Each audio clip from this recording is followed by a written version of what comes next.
Well, hi, everybody. Let's call to order this meeting of the Hindley Homes and Royal Building Committee at 6:02 on July the 12th. First order of business is to approve the meeting minutes from our June 7th meeting. Can I get a motion to approve those? Sarah moves. Jill seconds. All in favor? Paul, do you vote? All right. All in favor, unanimous. Great. Is there anybody who wishes to comment from the general public? It doesn't look like we have any public attendance at the meeting. Everybody here is either a committee member, town government, or school rep, or part of the design and construction team. Okay. So chair's report, I'm going to try to keep this as brief as possible. We don't have any actions to take tonight or decisions to make tonight. This is really going to be much more of a group discussion. As people are aware from some earlier phone calls this week, we have received the Hindley and Royal bids. Holmes bids are going to be open tomorrow by O&G tomorrow at 2 p.m. As folks know, and we've noted, we had fewer bidders participating in the Holmes and Royal bids than we had hoped. And the bids on a number of the trades, in particular, some of the more major trades for this project, came in somewhat higher than estimated. We'll let Laurel and Dave from O&G spend some time talking about why we think each of those things happened. That's to some extent water under the bridge, although it's going to absolutely be lessons learned and kind of guiding us forward as we get deeper into this discussion this evening.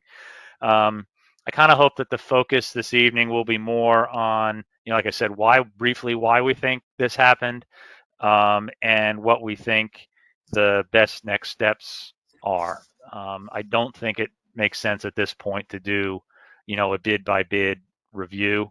I think jumping toward the end, I think we're going to probably come to the conclusion that some of the results from this bid process were somewhat anomalous.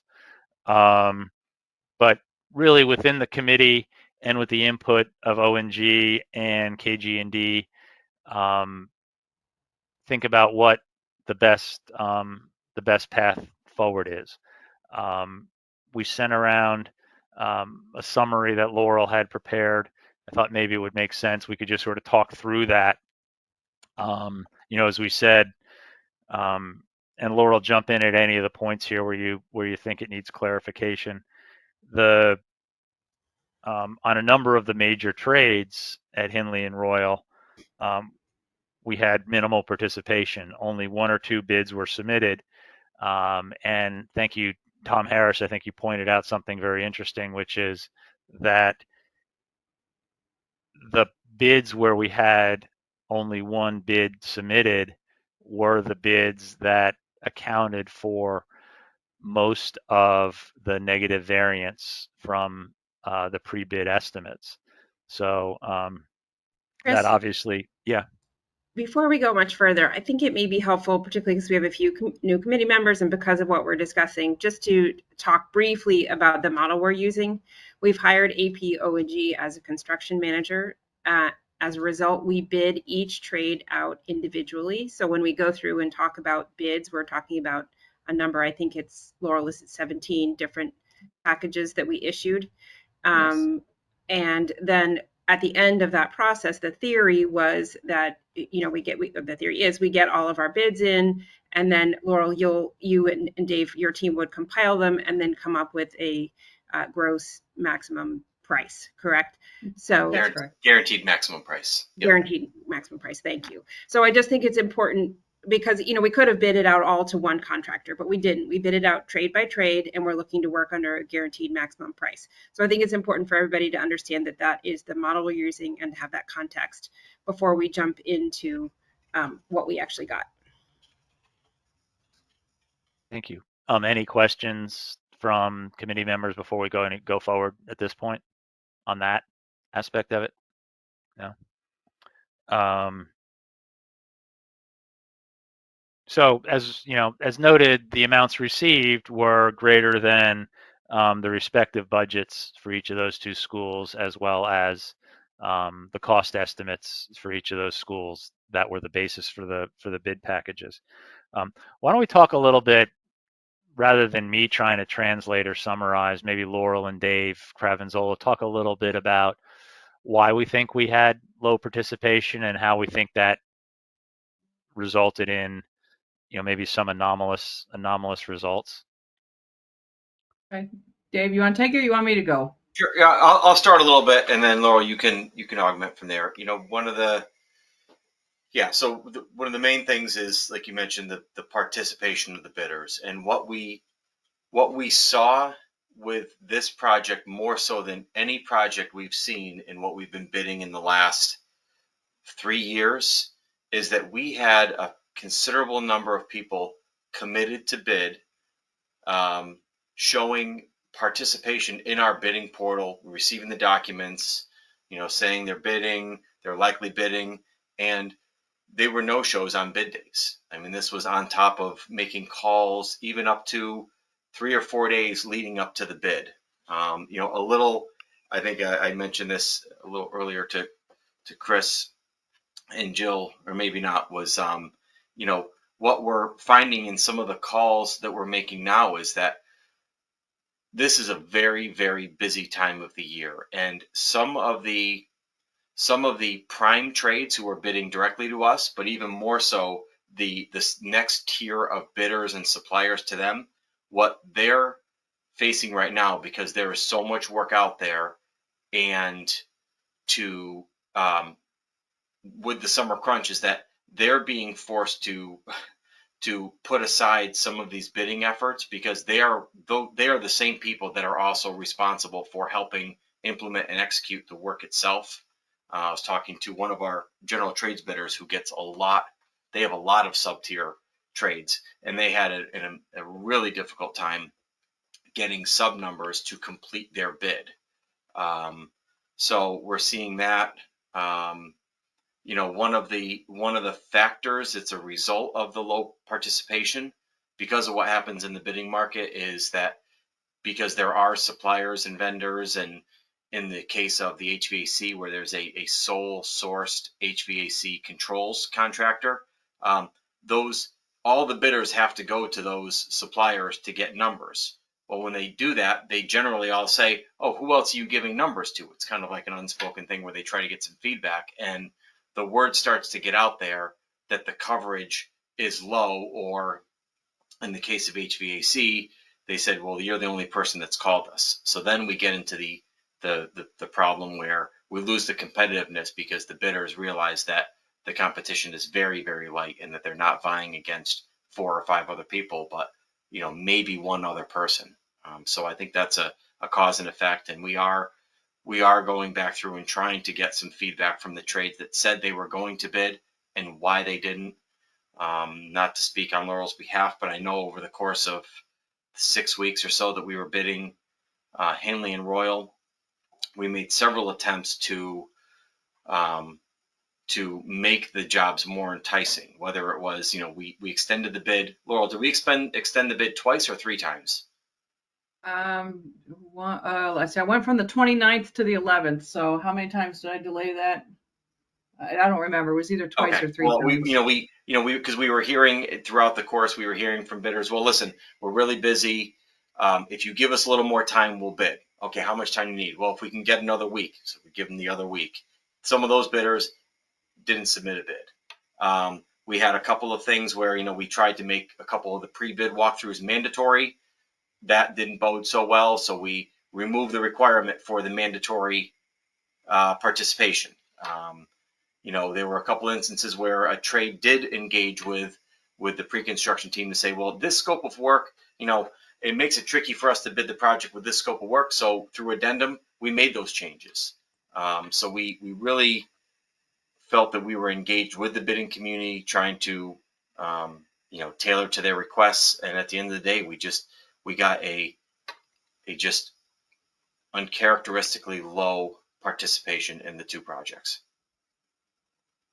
Do you think the nature of the projects in any respect was problematic? The fact that it was 3 schools going on at the same time, that it's a renovation versus a new build. I mean, just trying to understand the totality of the factors that may have played in, and then I'll open it up to questions from other members of the committee who, have more experience in this part of the world. Yeah, I mean, I think there are trades that will go after any projects, but I would say that generally our participation on, say, new builds, full new construction, is likely the highest level of participation. Next to that would be projects where they're additions and possibly renovations, but they're unoccupied, and then I would say that the least popular among the bidding community are these complex, phased while occupied, numerous phases of work projects. They take a certain type of company. They take a company that knows that they've got work that's spread out over 2+ years, and coming back and going. So again, I know there were some discussions about trying to paint some parallels to Ox Ridge, and you just can't do that. They're just by nature they're completely different projects, right? No, that's good. That's good context. Thank you. Thoughts, questions, comments from members of the committee? Paul, Tom, Jameson. Yeah, I have a quick one. Hey, Dave. Hey, Laurel. How many people or trades did you guys reach out to? Like, what was our percent? Like, I know some had just one, but did we only go to 2 on those? Were there 5, 10? No. Like, how many trades did we go to? I could tell you. I was looking at that, Jameson, before the meeting from our bidding portal. So, for instance, if you take general trades, we solicited to 16 companies. That's specific targeting, and then plus it's also on the DAS, it's on the newspaper. Right. I mean, it's on the town's website. Yeah, good point. Those are ones that immediately knew we were out to bid. Right. Just in an instance of that, Jameson, where we received, in general trades, we received 3 bids there. But I mean, generally, I'd say we specifically invited, on average, I'd say 15 to 20 different companies. It seemed like it was lightest on some of the bigger trades, like HVAC and plumbing, and drywall and concrete. Is that accurate? Yeah, I mean, our packages I'll use Henley. Henley had concrete. Fire stopping is not usually fire stopping. We only get 1 or 2. It's very specialized.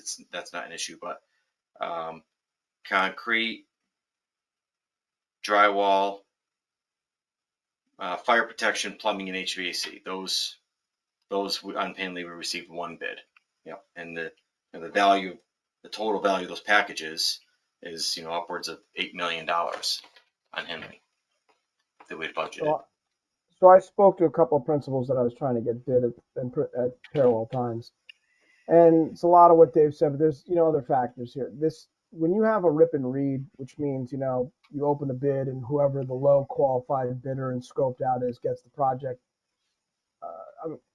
Larger reputable companies that contractors don't want to get into this because they have no relationship pull.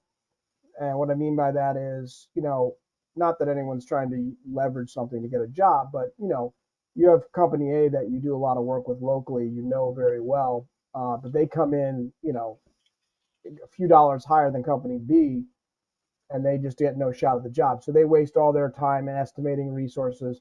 When a subcontractor targets jobs, that they think they're going to be successful at, they say, well, this is a good opportunity for us. We know the owner. We know the owner's rep. We've done work there before. We understand the building. We understand the players. These types of jobs, when it's a school renovation where you're dealing with the state and you're dealing with, phased over time, and it's not an ideal situation for subcontractors. And that's, I know this going in, but I heard it loud and clear when I tried to talk to people about, getting involved. Um, and so you're not getting the highest of the quality in some of these things. And it's very concerning when this is a big HVAC electrical job and we've got, scarce coverage on the companies, and the companies that are listed there are, okay, but I would say they're not the upper echelon of contractors that you want performing this kind of skilled labor for, a school. So it's very concerning. I'm not sure what we do if, delaying it helps us, and targeting and understanding, is it going to get better in the fall? Is it going to get worse? Is material costs going to just keep escalating labor costs as we've seen? And so we're only going to get further behind the eight ball. I don't know. Is it a combination of things, of value engineering, like the letter that was sent out, But I do know that this is one of the problems when you have a public opening bid.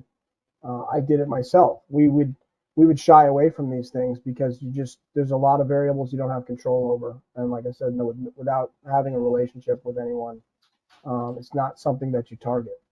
And what happens at the end is when you talked about, you call guys 3-4 days, they download the documents initially, say, yeah, we'll look at it. And then they get into it, and then they get something else on their plate. And then they realize, oh, I that a day and a half. We're never going to make it. And it's just, I've got other things that are better opportunities. And then they back out at the last minute. That's not uncommon.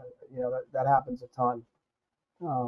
So that's just my comment. Thank you, Paul. No, that's good. That's also good. That's really good input. I think that'll be a good segue to the next phase of this conversation, but I want to make sure we don't skip anybody else who wanted to have input on kind of process. Yeah, Tom, please. So question for Dave and Laurel. So are you guys running any similar style construction projects over the last 6 months? And what were the results of subs bidding on those? Do you have a deeper pool? So that's a good question, Tom. So the most recent project we bid before these in our public school market was a renovate as new with addition project in Manchester. It was a PLA project, so it was union only. And I think our bid, I think I did the calculation on our average number of bids, if you go across all the packages, was something like 4. I think it was about 4 bids per package on average for that. So we were seeing more, and we were, and on that project, we were about 1.5% within the budget with our bids. Okay. And then we had two brand new large school construction projects, but again, those are just kind of different animals. And then in October of 22, we did an addition and renovation project. It was about a 70,000 square foot, and we ended up being under budget there by about 8%. And we had our average bidder participation there was like 5.5 to 6 bidders per package. So, okay. And using the exact same methodology of outreach for these projects. Let me make one other point. The other thing that's hurting us is that we're trying to bid 3 schools at once. And the fact that we can't package these as one makes it more enticing to a subcontractor, because they're thinking, and I heard this from several principals, is if I get one and don't get the other 2, it does nothing for me. I'm going to be spread out. They can't look at it like one big job. They've got to bid them individually, which is what we want. It's better pricing. But at the same time, there's not a lot of bang for their buck. There's not a lot of, it's not getting all 3. And it puts them in a weird position if they're only getting one, and how that works with them with scheduling, or if they get all 3. So I think having 3 individual smaller versus one larger job makes it less attractive with the phasing and all the other things we talked about already. Do the contractors have the ability to bid all 3 individually and then all 3 concurrently if they win the bid for all 3? I mean, presumably they'd have a lower price. Laurel, can you specifically? Yeah. Go ahead, Laura. They had we bid Henley and Royal together. Those are the bids that we're reporting on tonight. Holmes is a single animal that's bidding tomorrow. So bidders had the choice of bidding one school, the second school, or two schools. And we gave them the opportunity for those three situations. We did not receive a lot of the combination bids for just the two schools. We did not package the three together. Inflation is starting to come down. So presumably if it continues on its trajectory, we will see lower inflation over the next, let's call it 6 months. If we were to delay the project and rebid, do you have a recommendation on when you would go out to rebid in order to try to maximize the number of subs that are bidding? Before we jump into that, I think, Tom, that's a great question. We're going to get into that in detail. I think let's just step back, because I think Eric, I just wanted to see if Eric had any input on the thoughts on the why we find ourselves. I don't want to belabor it. And Tom, absolutely, the next thing we're going to talk about is what do we think the best way forward is. So just hold that question. That's a great question, but just hold it for a second.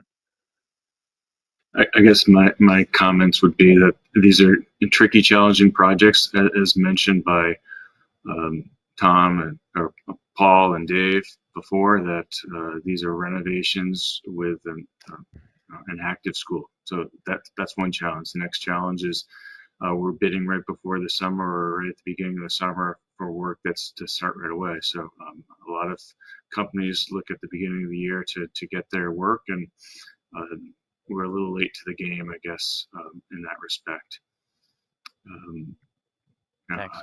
That's about it. You've said it all.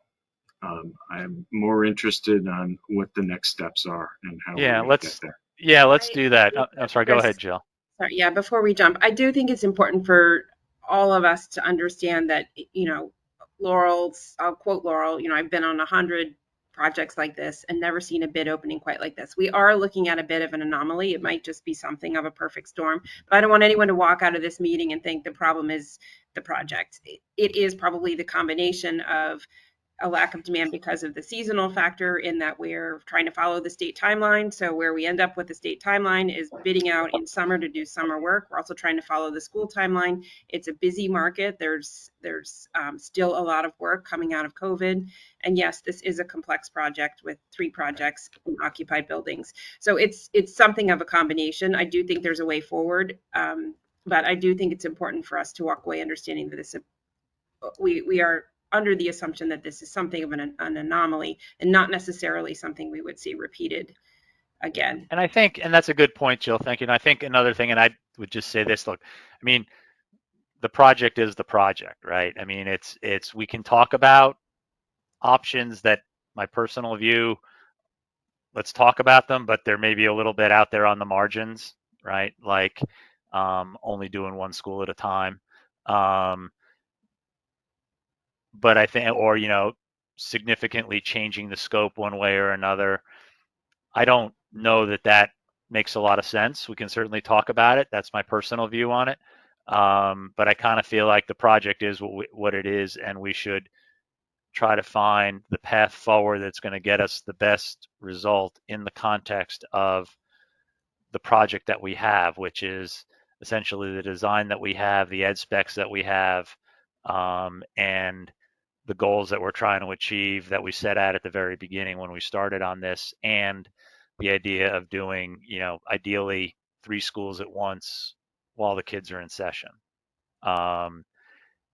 If ultimately we have to depart from that last one, we can talk about it, but let's start, let's start hoping that we don't have to. In terms of options, Tom,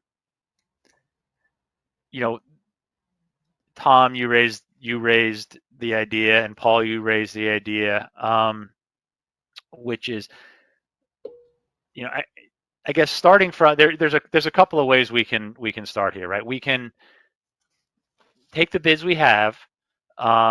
We can calculate, once we have homes, we can calculate what the net shortfall is from budget and estimate, we can rally and go back to Board of Selectmen, Board of Finance, RTM, ask for the money we need so that we can award those contracts and stay kind of more or less on schedule, not August 14th, but early fall.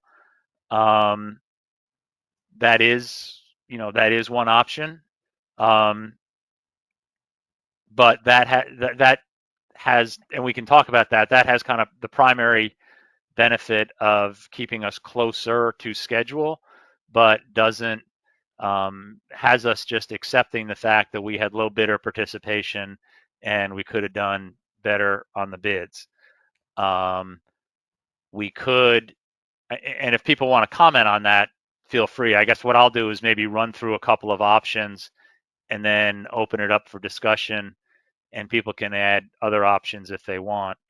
And a number of these were suggested by Laurel, and were also, evolved from discussions over the past couple of days with people, or past day with people. Possibly, like I said, modify the design of the project to try to bring it down to budget, value engineer it to try to bring it down to budget. I think, both of those probably are less attractive in town based on some experiences on some other projects. The one that seems to be getting the most traction is, let's get the homes numbers tomorrow. Let's see where we really stand, and like I said, in terms of net shortfall, and then think about rebidding the project. As Tom noted, we need to, I think a key component of that is discussing when we rebid. And then, once we've got those bids in and we have more clarity on the numbers following a rebid, hopefully at a better time, we have to discuss as well the timeline for when we go back and ask for additional appropriation.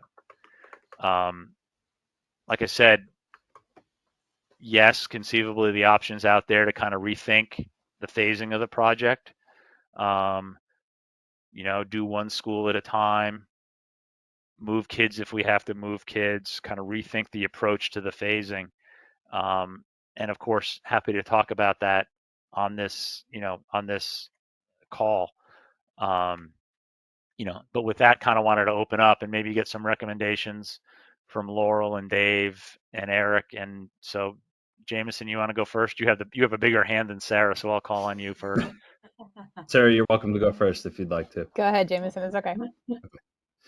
So one thing Tom brought up inflation. I don't think it's a matter of inflation. If it was inflation, we would have gotten multiple bids and they would have all been high instead of just getting one bid per those trades. So I don't know that kicking the can down the road and trying to rebid in the fall, assuming that they're less busy and that was the reason why, would actually achieve anything. It may actually do the opposite effect. And bidders potentially see that we're desperate for something and take advantage of that scenario. To me, the way to resolve this before we throw out all these, or before we come up with all these possible solutions or actions to take, or whatever solutions are available, is to find out truly what caused this to happen. And I mean, essentially, we're selling a product to these bidders, which is to be the trades for these schools. And the best way to find out why they didn't bid is to ask them. And I assume Dave and Laurel, that's what you guys are doing now. But that really is the answer. And once we have that answer, if that is even given to us by the people who didn't end up bidding, then that's how we figure out which direction to go or what needs to be changed. We're kind of guessing as to what caused these bidders to not bid. And I mean, just the same as if a customer was not buying something, that's the person you ask them, well, why didn't you buy it? And that's the answer as to what needs to be resolved. So we don't really have that answer yet, it sounds like. And so I don't know that, we could come up with all these ideas, we could sit here for an hour trying to figure it out. But if we don't know what caused the problem to begin with, we're making decisions potentially for the wrong reasons. On the theory that we may wait and nothing changes. We may any of Or the gets options worse. that we're any of the options that we're giving, we're throwing these out into the air to try to resolve the problem, but we don't know what the problem is. We know the one of the symptoms of the problem is that we got a low participation from the bidders ultimately, but we don't know why we got that. Fixing that why would end up giving us our solution. Any thoughts, Dave or Laurel in particular on that? Yeah, we're not asking anybody to make any decisions or figure out what's going to happen now. We are merely reporting on the bid results that we received yesterday. We still don't have homes in yet. We'll be getting that tomorrow. So we're not looking for any sort of direction. We're just giving you the dialogue of what happened with Henley and Royal and the facts of the bids and what we need to do next. Yeah, I was thinking. I was responding more to what Jameson said in terms of debriefing with the folks who didn't bid, maybe why they didn't bid.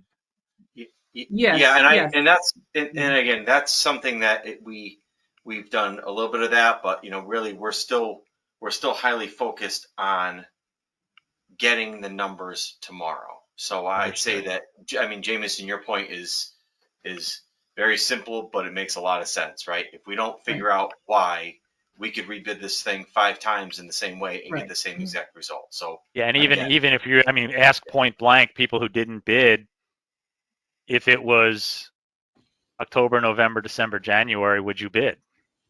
Right. Yep. Right. Yeah. So there is a.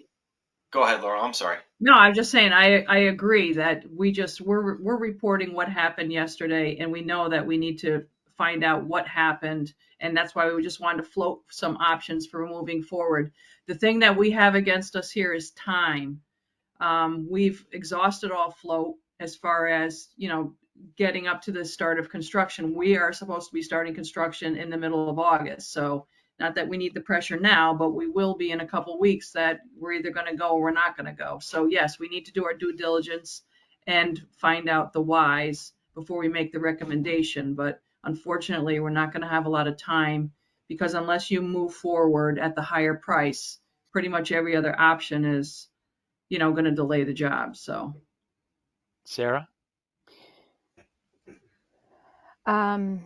One of the things that gives me pause was something that Paul mentioned and Dave brought up also was the quality and some of the names of the bidders. I'm not in this industry. I don't know any of the bidders, so I am not commenting on anything in particular. But my concern is if we're not seeing the companies that we were expecting to see, if we're not seeing the types of companies that we were expecting to see, and if there's a concern that the work would be different, that gives me enormous pause, and that I feel would lead to a different work product than we're looking for. If we're looking at the schedule being the main driver of how we move forward, then we need to talk about that. And if we have to move forward because we have to have these projects done by September of 25, then we need to have that conversation. But otherwise, we need to, as Jameson mentioned, figure out exactly what happened. Dave, those conversations with those bidders, Laurel, those conversations are going to be hugely important. Paul, I look to you a bit in understanding, who are we looking for that we didn't get, right? Like what's going on? And I guess my concern is, did we, and it may sound odd, not have some of the conversations with some of the bidders we were hoping for? And did they say, this is just more complicated than we expected? And this is all, again, the same conversation, but I am concerned that if the schedule is the main driver, are we going to end up with a different kind of work product than we're looking for? Right. So, Dave, I want you to answer her question, but before you do, I just, as a committee, I think that one of the things that we want to balance schedule and balance cost, but as a committee, I think we're committed to a quality work product. And so I just want to put that on the table before Dave jumps in. I would agree. Thank you, Jill. Yeah, I think. I'm sorry, Dave. I'll let you go in a second. No, go ahead. No, go ahead. Go ahead, Chris. Sorry. I think schedule is, as Jill, and maybe this is exactly what Jill was saying. Schedule is one component of it, right? I mean, one of the things we need to be a little careful about is having the tail wag the dog. Exactly. So, Dave, go ahead. So, to Sarah, to your concern about the companies that submitted bids, I'll say that I'm not concerned with the people who submitted bids. Again, to Paul's point of some of these high end companies that that do work for Yale and things like that, right, Paul? Those are people that they swim in your pond. They don't swim in our pond. Yeah, but Ferguson's a perfect example. They're not any great shape. We all know what we're getting there. We're going to get a borderline adequate product from them. We all know what we're getting. That's my kind of point. Well, I mean, if we take them specifically, right? I mean, they've undergone some changes, and they're finishing. They have $11 million of contract with us at Oxbridge right now, right? We have them on a 20 some odd $1 million contract in one of our other schools. I mean, they have a history that they're trying to fix. They do actually do good work. Do they give us as the CM a run for our money in making sure that they're doing what's right? Yeah, they do, but that's kind of why you pay us to be here, is to run that front line and make sure that this stuff is happening correctly. But I wouldn't say that, again, I don't see anyone who submitted a low bid as being someone that I would come to you and say they are simply not fit for this work. Do all the trades need some level of babysitting? Absolutely. But that's what we're here for. And that's the industry, and that's the environment that we know we are working in on these projects, and that the upper echelon of companies, we know they are not going to go after these jobs because they are in the market of getting the negotiated contract, high profile projects where they can go in with margins that are twice the margins that these public bid contractors are going after. So a lot of them, they simply don't swim in our pond. Let me clarify. I don't think anyone's unfit, Dave. I just think, this is not the level of quality I'm looking for in my school system for some of these names. So that's the best way I could say it. And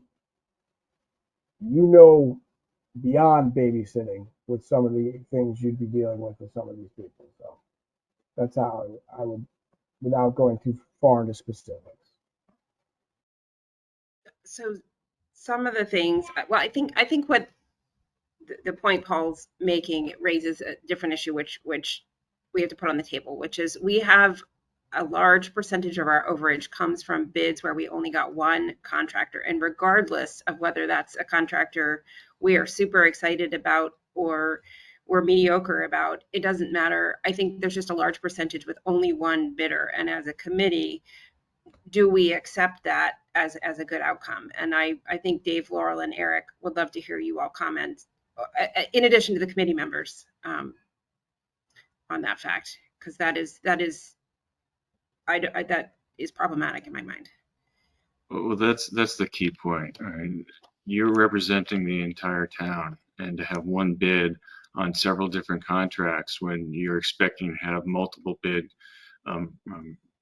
proposals, I don't know how you can award something when you only get one bid, because you don't have a grouping of projects that bids that you can look at and weigh against each other. And so, yes, you're looking at one contractor, and whether you like them or not, it's still not a good outcome. And I think that was our probably, as a group, that was our biggest concern. It's not necessarily, obviously the number is concerning, but the fact that there was such limited interest in the end and actual bids that received, that's the biggest challenge, and that's the biggest reason why you should seriously consider rebidding the entire project. And whether it's rebidding all three together, as Paul potentially suggested, or giving them the option that they can bid on either any individual one or the three combined, and put this back out in the street at a later date, to which I'm sure we're going to discuss in a few minutes.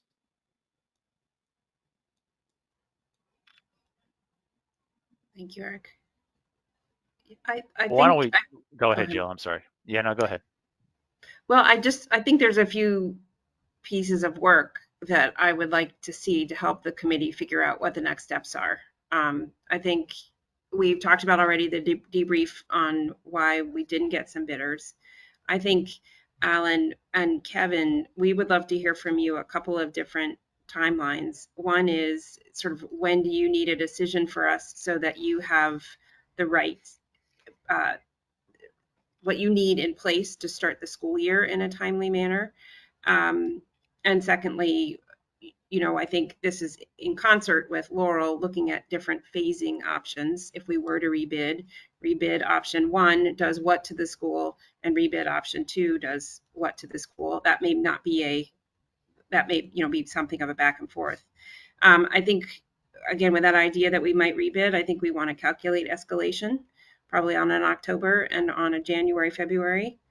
And then similarly look at phasing on an October and on a January, February.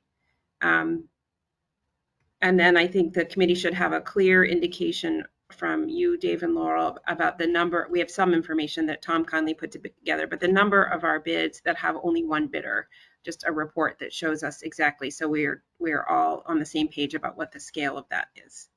Those are some of the pieces of information I see us needing in order to continue to move forward with this discussion. Yeah, can I pile on with a few more if that's okay? Hopefully someone's taking notes. What?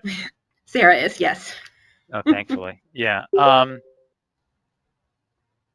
Yeah, I mean, what does, and one of those is Eric's question, right? If we were to rebid, what do we think the best time to do that is? Is that in the fall? Is that after the new year? What are some of the pros and cons of rebidding, right? I mean, what are the issues? What are the risks that come with rebidding? I don't know enough about the industry and the practices. Is there a risk that we end up in the same situation? We end up in a not as good situation. I just don't know what the pros and cons, the risks to rebidding are. What do we think that it likely does, depending on when we choose the rebid dates? What do we think that does to the overall timeline? What does that do to the ability to work around kids in the schools? Do we need to re-estimate before we rebid, or do we use the numbers that we already have and bid off the existing estimates? And I think one that's going to get a lot of focus within the town is what is the impact on the state reimbursement process? Do we need, let's just assume for a second that our budget's going to go up. Do we need to resubmit? If our schedule is going to get pushed out, do we need to resubmit? If we're going to change the scope in any meaningful way, do we need to resubmit? By resubmit, I mean, do we need to engage with the state and get different approvals, and what do we think the timeline for that is? That's just something that in a couple of conversations became sort of a front and center topic. And so I think that's going to be a factor for considering any of our potential options. I think related to the state process is, they have pretty much a cost per square footage. And so when we look at our eligibility for reimbursement, it would be helpful to understand at this price point what that does to our state reimbursement. Have we crossed? Yeah. I would like to remind, and I'm not sure how many people know, but we already have a meeting set up with OSCGR, and I think they've changed their name by now, to go over the actual bid status. It's set up for next Wednesday morning at 10 a.m. It's a virtual meeting. This had been scheduled previously, and then we got delayed because the bidding was delayed. So we do have a meeting set up with the state to kind of go over the actual bid amounts. When you will need to get state approvals if you do substantially change the projects and rebid them. So the state approved the bid documents. If you choose to take any scope out or modify them in any way, substantial way, that kind of kicks us through that whole process of that PCR meeting, going back up, having them bless the documents before we go out to bid. As far as the overage of bids, I think there's probably some EDO 49R or something that you would need to submit, but I think you'd have to submit that anyhow. So they reimburse you on the bid amount. If it's But over if you budget. did nothing, just on that point, if you did nothing but change the timing, right? If Mhm. you basically kept the scope of the project and the bid documents that you went out with, Mhm. I'll say materially the same, Right. would you need to have new state approvals just because the timing has changed? No, because they've approved your bid documents. There is Okay. a 2-year limitation that you have to start construction from the date of grant commitment, but that date of construction is like a contract.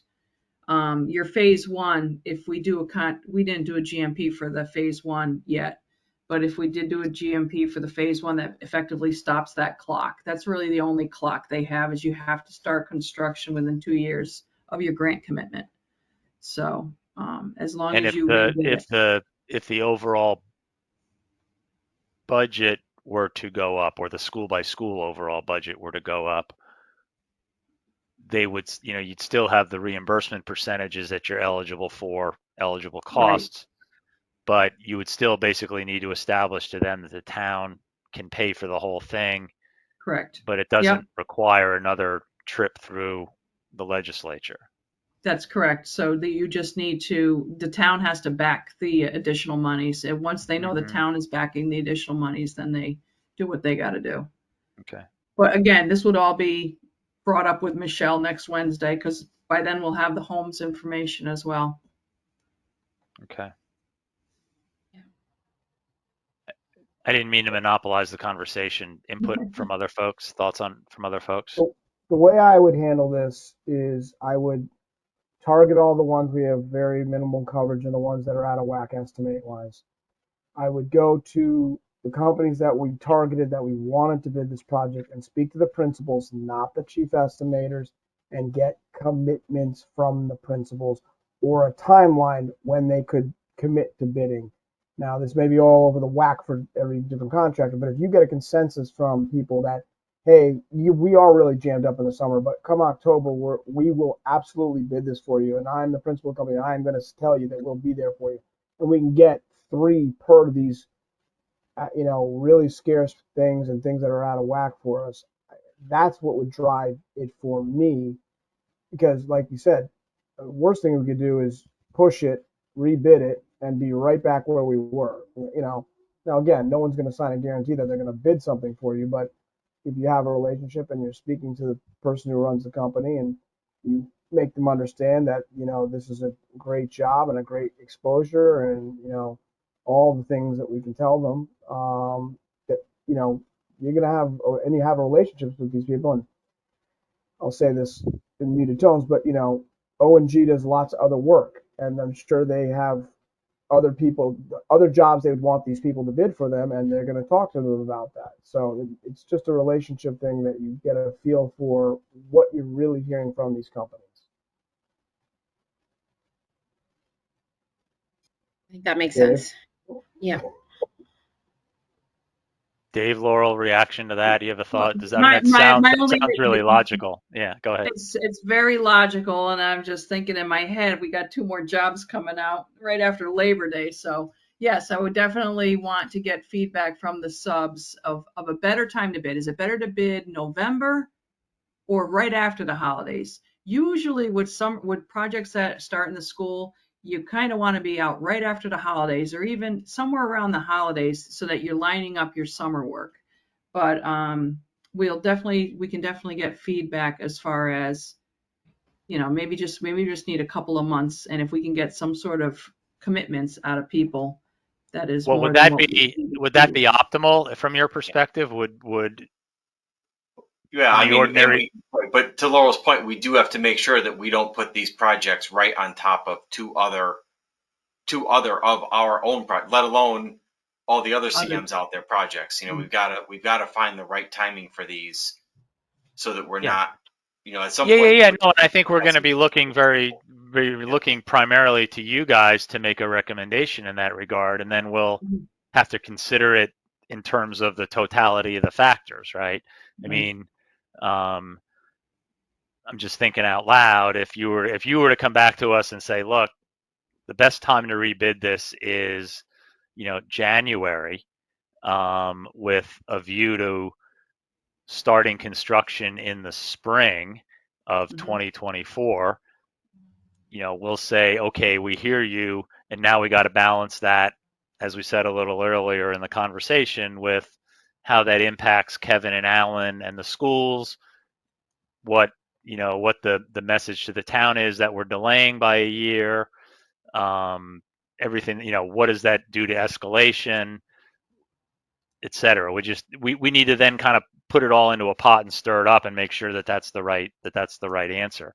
But that's kind of the recommendation that we're ultimately looking to you guys for after doing the additional due diligence that we've been talking about. Yeah, so you had mentioned, Chris, about the pros and the cons of the Yeah. rebidding effort. Yes, please. If everybody remembers, we do have an accelerated construction schedule right now that is included in our current bids. If everybody remembers, we packed on 22 weeks of 6-day work weeks, which again is another potential cause for somebody not wanting to work on the projects, but that was the only way we could stay on our current schedule. So if we back it up, work like gentlewomen, we don't need that accelerated schedule anymore. So that will help in reducing costs. Again, there is no guarantee that the bidding market is going to improve. We don't have the crystal ball.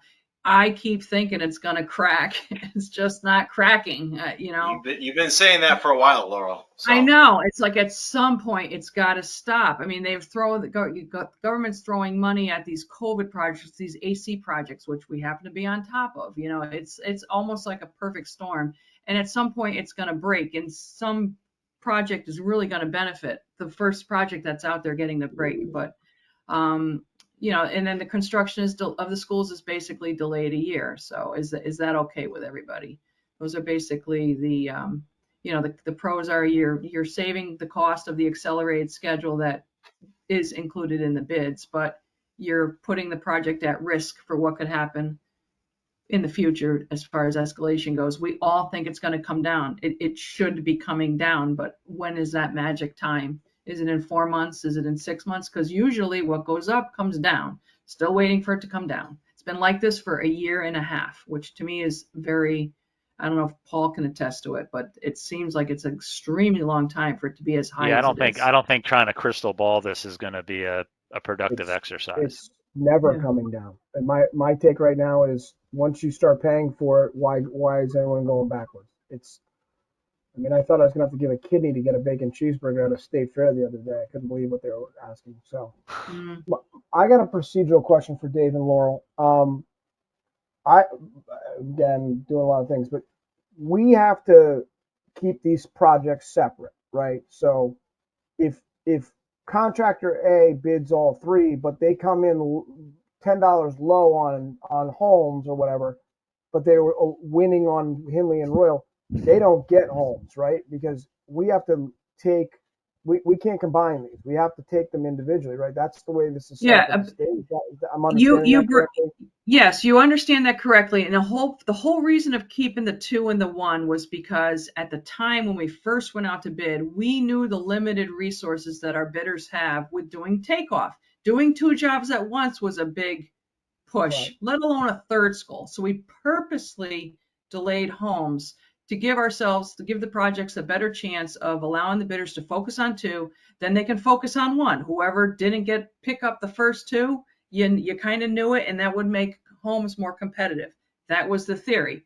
Now that everybody's had a chance to take these projects off, or maybe they started, maybe they stopped, this and that, I would be more in tune. And again, I would get feedback from the bidders as well. I would totally be more in tune with bidding the 3 schools together, just like how we did phase 1, where it's either all or none. You're either getting all 3 or you're getting none, because at least it gave the bidders time But to can take we it off. award it that? My question is, Laurel, can we award it that way? If you have contractor A is low for like electrical on Hinley and Royal, but they're slightly higher on Holmes, don't they only get the two that they were low on? Isn't that the way this is set up with the state? Not if we focused on a combination so that it was all three. So the bid form would show Okay, Henley, Royal, Holmes with a total, and it's the total. So it's the total of the three schools. They would get all three, if that's what we thought was a good value for the Oh, for the okay, owner. all right, that's good to know, because then it's more attractive to them that if they won't lose one, they won't lose, or you could have a guy come in second place in all three, but he's total lowest, they would get awarded all three.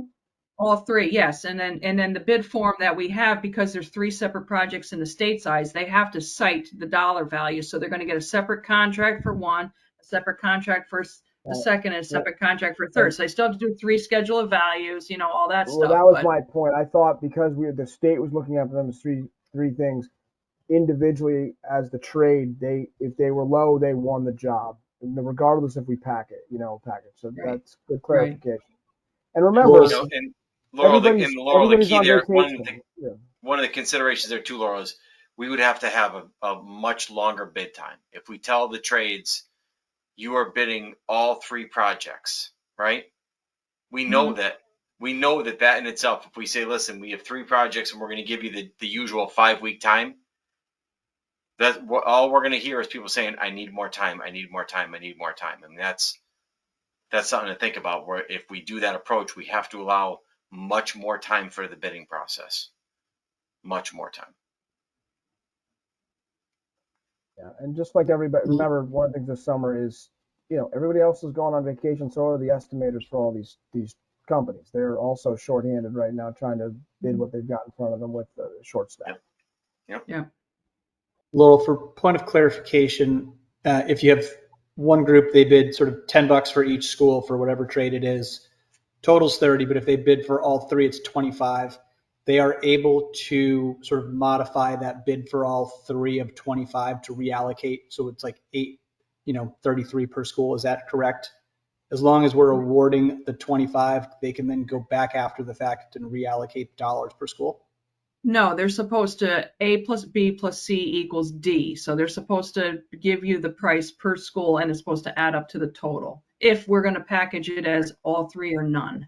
And Laurel, the way that works too is we're not evaluating who's low based on the individual numbers. It's the sum of all of them, right? Because if bidder A gives a lump for all three projects of, say, $3 million, right? And they have $500,000 for one, $500,000 for another, and $2 million for the last one, right? But then the next bidder comes in at 1.1 million, and they have 750 for the first project in there, and the other bidder had 1 million. We would still be able to give it to the person that was 100,000 lower, because their one number for all three is what was lower, and that's what we're evaluating, right?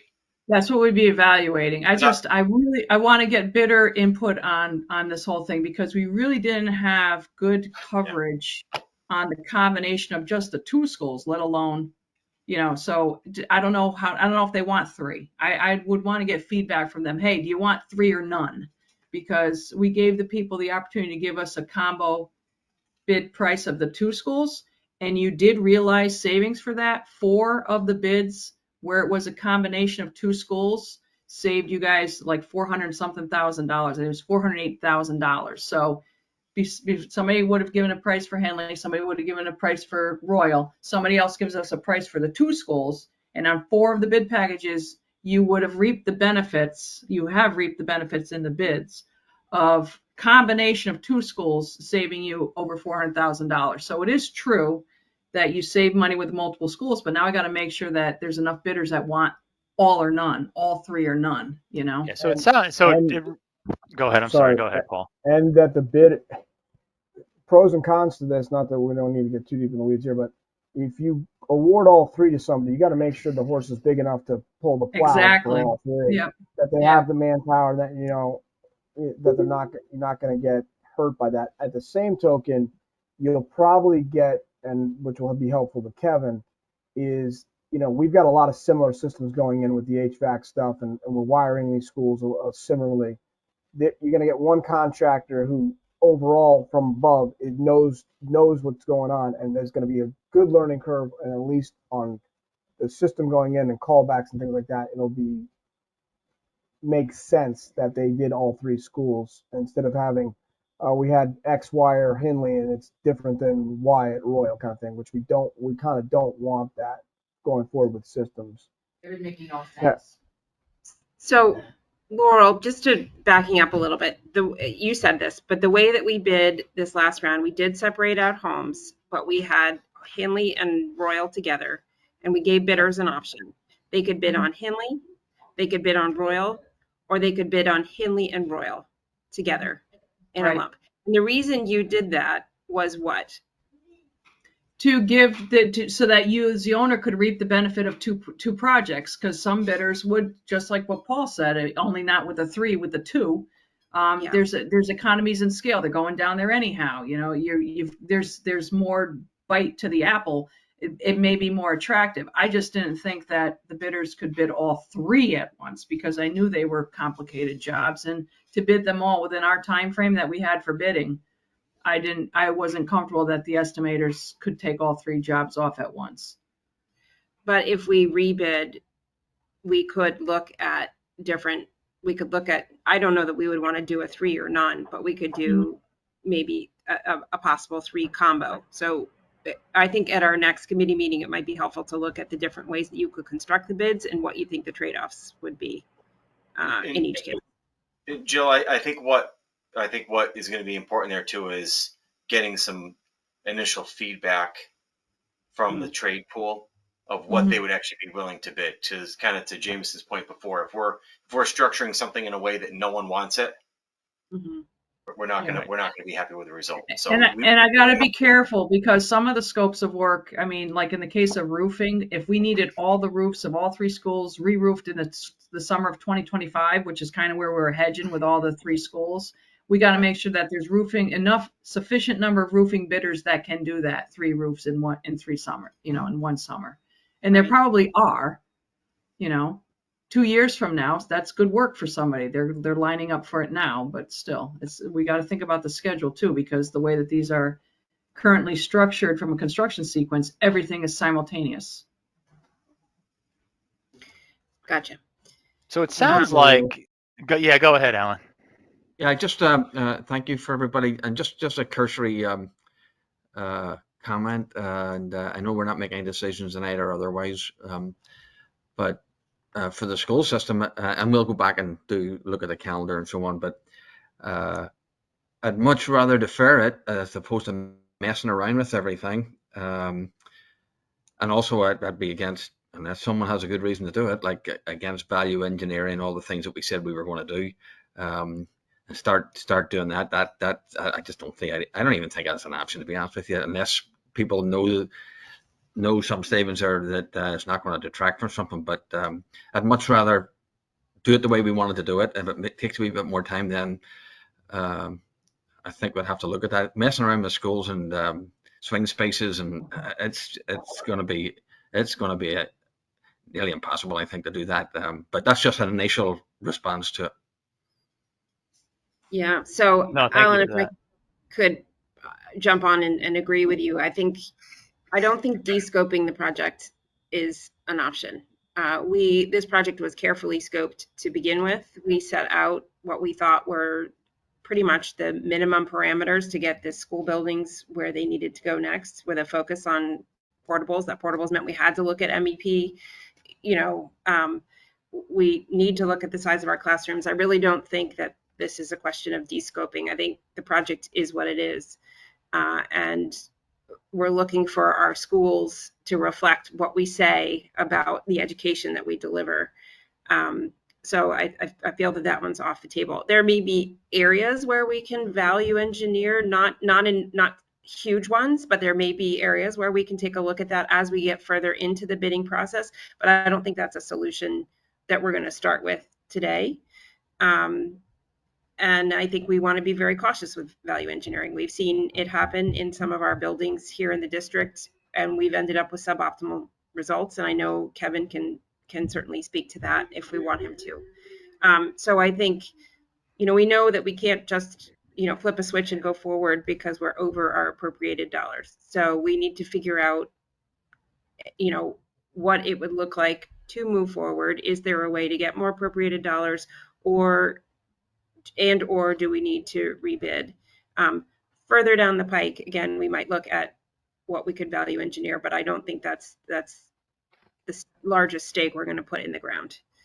Well, to that point, I mean, I agree with Joe and Dr. Dave and Laurel. Nobody came in who went through these documents and said, "Oh my God, you're doing this. We could save a ton of cash if we did." I mean, you would have come to us with something if any of the bidders, looked at something and said, "Well, let's do it this way." I mean, none of that came out. So, Paul, the only thing, I don't know, Laurel, if you heard anything, but the only thing I heard last minute, and this is how the whole thing shook out with knowing last minute we had one HVAC bidder, was the whole sole source temperature controls. Yeah, the one thing the number was like through the roof, right, from the sole source temperature controls. What I heard, and I haven't substantiated yet, but apparently the controls vendor, I guess ABS, they square footed it. So, we need to find out more about that. sounds like we need to call Johnson Controls. Yeah. Well, it sounds like. And listen, Paul, Yeah. if that was the only thing, I'm right? I'm joking. It's a sole source, but that's what my question is. That you would have gotten feedback from the concrete guy or the electric, from somebody saying, "Hey, I looked at this. I think there's a probably a way we could say something." They would have done. They might have suggested maybe not going crazy about it, but we didn't get any of that. Just to the point that like Jill said, we spent a lot of time with these ed specs and going over what we need. This is what we need for these schools. So. We all would hope there's some value engineering somewhere, but I'm just not sure there is. Yeah, there's not a lot. I don't think there's like a lot of luxury add-ons in the design. It sounds like. The other thing we did, Chris, is that we were very meticulous about cost estimating. So, we have a budget that's based on our cost estimates. It's not based on a lot of finger in the wind anymore. So, I think at this stage, when we look at the budget numbers, there's just not a lot of flexibility in there. So, sorry, Chris, go ahead. Does it make sense at this point to kind of pivot a little bit to process and procedure and kind of next steps, which sounds like to me, and please jump in here, folks, sounds like to me, Laurel and Dave in particular, the debriefing with the subs that we talked about, figuring out whether or not there are people out there who would bid that didn't bid, if the parameters, and I use that term loosely, time, all three, et cetera, were to change. Kind of the totality of the issues we talked about this evening, and then have you guys come back to us with your thoughts, proposals at our next meeting. And we can talk about this some more and hopefully start to narrow this down to more of a decision-making discussion rather than more than a kind of issue spotting, throwing ideas out there, trying to narrow this down a little bit more. Is that do we think that's the right path forward? And when would the next meeting be? Would it be on the 26th? I think that's what we had scheduled. Or the 19th, because then we'll have Holmes information. Yeah, is the 19th. Does that give you, Laurel and Dave, enough time to get the Holmes number, analyze the Holmes number, do the diligence with the subs, and make and formulate a recommendation? Definitely not the 19th. There's getting the Holmes numbers, processing, but this outreach effort that we're talking about to truly don't freeze now. He did. Well, now that he's off, Then I would look to do something for the 19th, because then we can give you the homes numbers. We can do some of the outreach, but we'll also have a meeting with the state in the morning, unless you prefer not to meet with the state until we know what's going on. I think it would be good to just inform the committee what has gone on so far. We will not have completed the outreach. There's no way. It's not enough time, but we can at I don't least have any. start. I don't have any problem with like an interim report on the 19th Mhm. with more of a focused recommendation on the 26th. Right. And, If that, you again, know, even if that's enough time, right? I don't want to put artificial deadlines on this.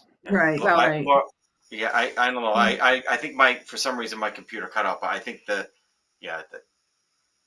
we gotta really look at, Laura. Let's get the bids for homes tomorrow, Mhm. and I think we really need to look at what is involved in this effort and Mhm. how does it start to play out when we start to have these pointed conversations with trades of, one, why didn't you bid, and what prevented you from bidding, and what would be some things that you would want to see in the project to bid it. Those are not quick 30-minute cold call conversations. And to Paul's point of getting to the right people in the organizations, and we can't just have a series of interns making those calls either. I mean, there's Right.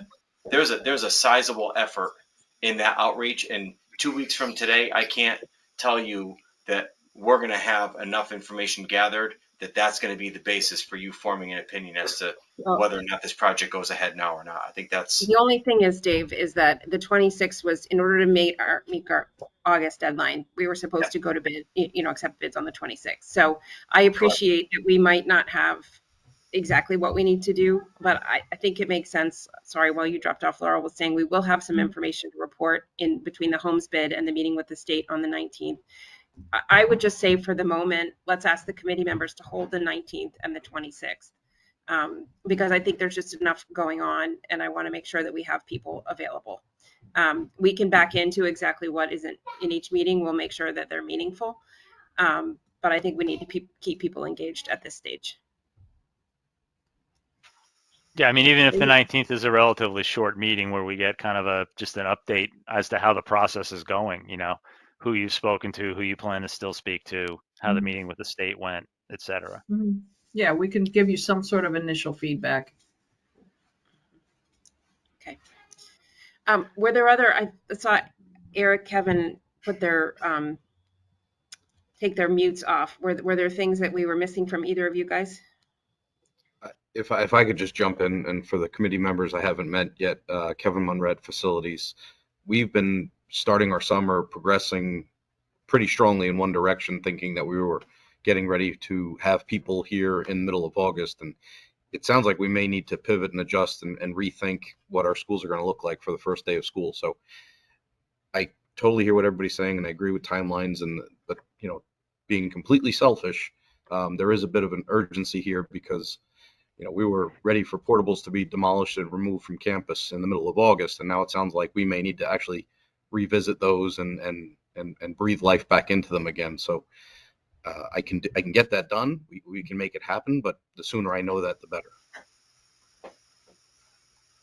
Understood. Yeah, I mean, I don't know if it's too early to say that's probably a safe assumption, but that was my sense, but I just wanted to make sure. that may be a safe assumption. Okay. You're ready.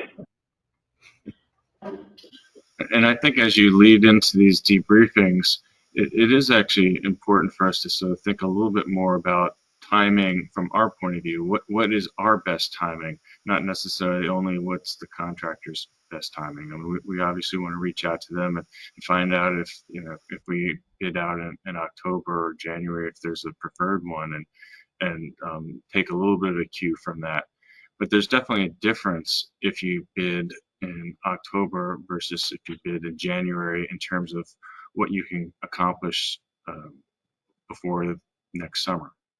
So if we bid in October and we open bids and they look better and we're able to award, starting January 1, you really have 6 months during the school year where we can be constructing the new construction portions of the buildings, we have classroom additions in all 3 of these schools that we could get going. And if you have 8 months between then and the end of August, I think we need to have a serious discussion as to how much we can get done and whether we can actually get classroom work ready for September in that period of time. Maybe that's not enough time. If we start and we bid in January, we're really only looking to get construction started really late spring, and you won't. It's how much work can we get done next summer, and the sooner we get information and out on the street and get our results from the street back, the more ability we have to really get a lot of work done next summer.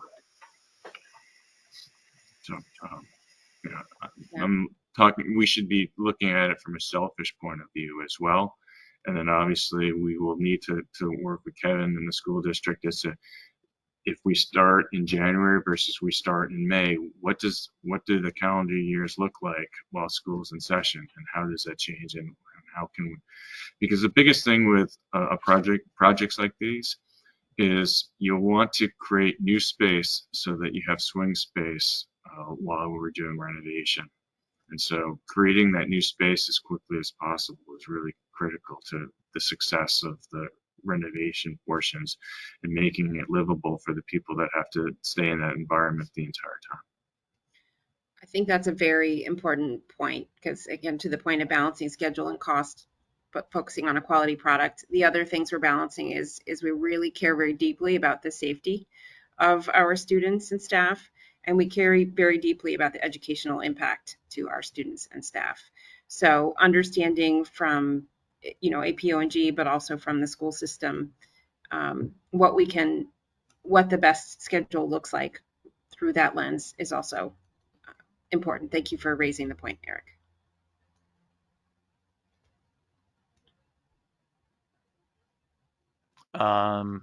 Okay, so let's plan on the 19th and the 26th. I know the agenda had review of soft cost. I don't think we have enough information to really talk about that this evening. We're going to need to defer that. I think the topics we discussed this evening kind of overtook that. Anyway, is there anything else that anybody has that they want to raise before we move to adjourn?